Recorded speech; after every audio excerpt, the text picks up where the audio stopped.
जब भगवत प्राप्ति की बात होती है तो बहुतों को ये लगता है कि भगवत प्राप्ति कोई सरल वस्तु है,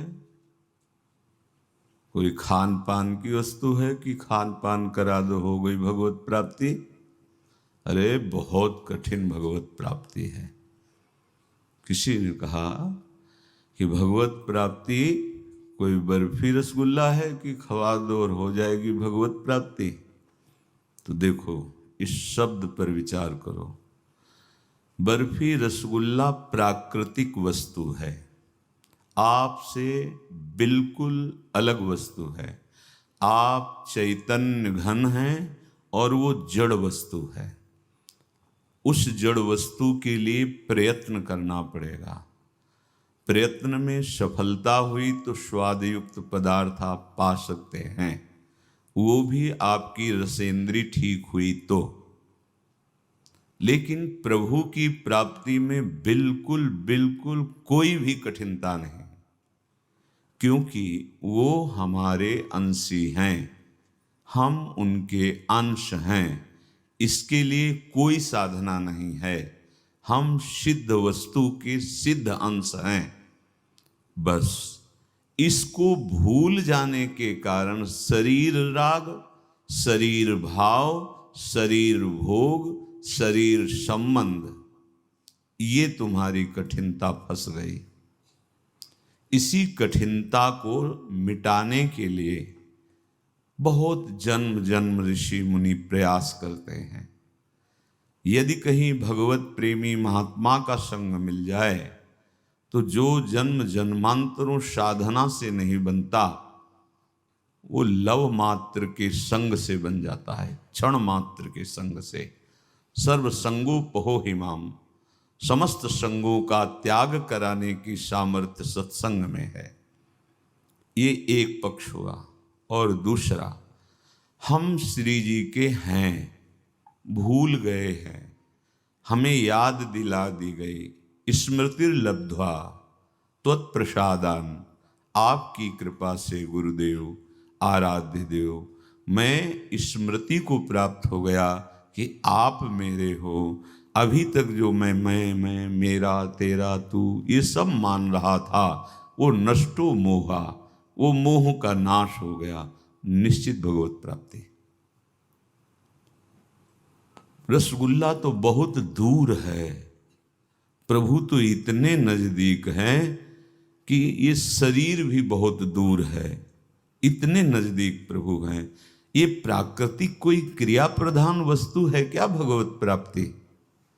बहुत पसीना जो चुआ रहा है, बहुत कष्ट सह रहा है, तप करते दिखाई दे रहा है, यही तो भ्रम हो जाता है।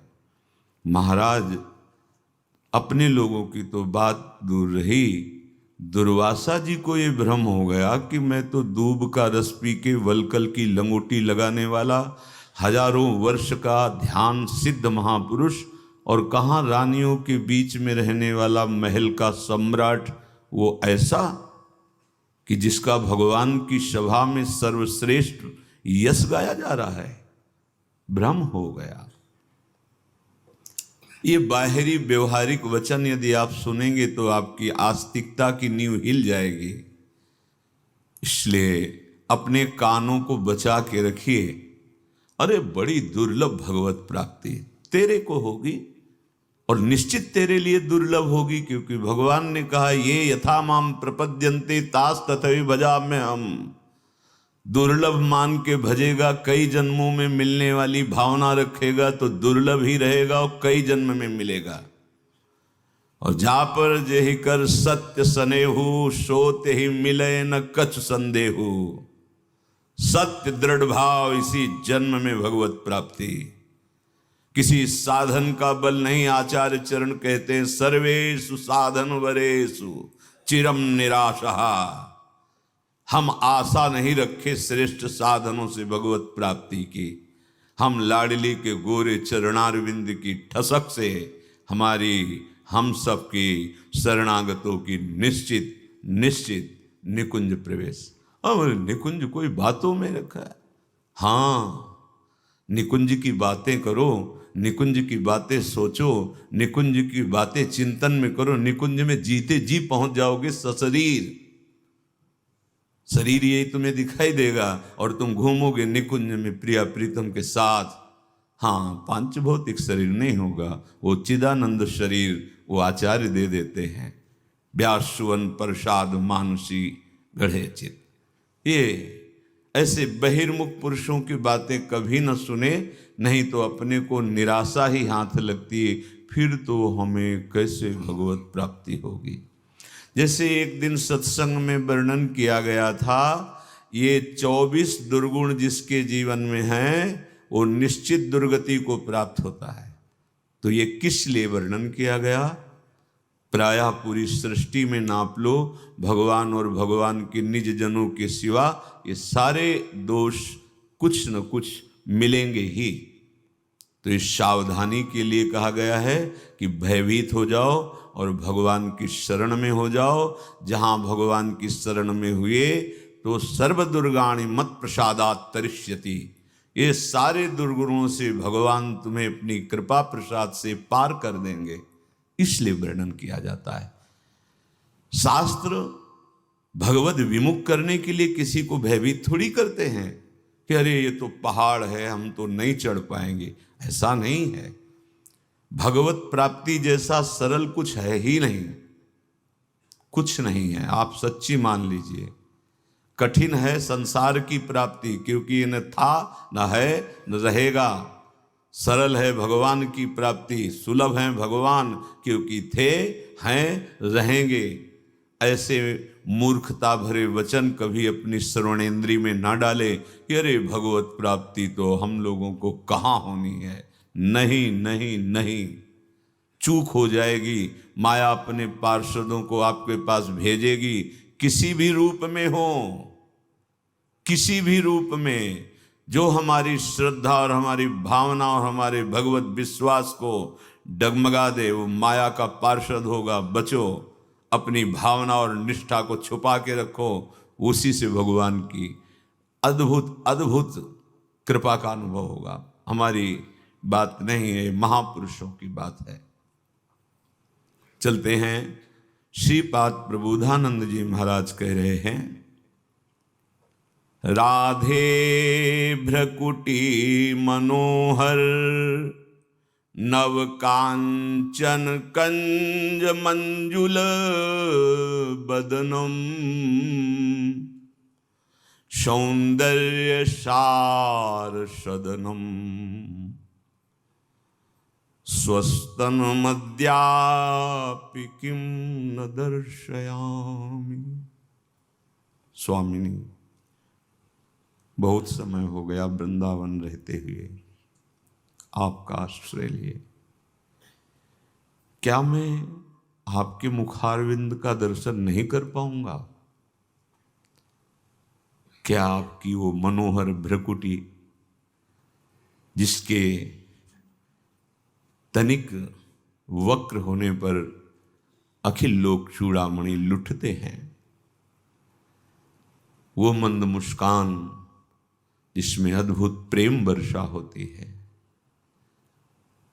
वो प्रफुल्ल कनक वर्ण आपका मुखारविंद, क्या मैं अपने नेत्रों से नहीं देख पाऊंगा? ये उपासक की सोच कहाँ होती है? अपने आराध्य देव में होती है। उपासना, साधना, तपस्या, इन सब का योग, सबका उद्देश्य है संसार का विस्मरण करके परमात्म तत्व का चिंतन होना। निराकार, साकार, सगुण, जो जैसे अपने वृंदावनवासी गोरे चरणारविंद के उपासी, हम जिनके हैं, जिनकी जूठन पाके जी रहे हैं, जिनके लिए जीवन समर्पित, उनसे हम क्या ये आशा ना करें कि आप यहीं हो और आपको मैं देख नहीं पा रहा। जब साधन का कोई प्रश्न नहीं, तो स्वामिनी मैं हूं ही अयोग्य, पर आपने स्वीकार किया है तो आप अपने मुखार बिंदु को क्यों नहीं प्रकाशित करते, अर्थात आप हमारे नेत्र गोचर क्यों नहीं हो। इतने बड़े महापुरुष वृंदावन रस में अभिषिक्त चित्त, क्या इनको श्री जी के दर्शन नहीं हुए। ऐसी लीलाओं का वर्णन है जिसमें 7 श्री जी के हैं, श्री जी के 7 हैं, श्री जी के श्रीअंग का श्रृंगार कर रहे हैं, पर ये प्रेम है। तन मन के बिछुरे नहीं, चाह बढ़े दिन रहे, कबहु संयोग न मानहि।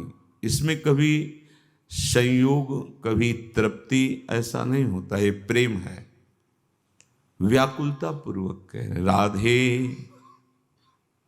भ्रकुटी मनोहर नव कांचन कंज मंजुलम बदनम, खिला हुआ स्वर्ण कमल जैसा आपका मुख मैं क्यों नहीं देख पा रहा हूं, कब देखूंगा, कब आप कृपा करेंगे।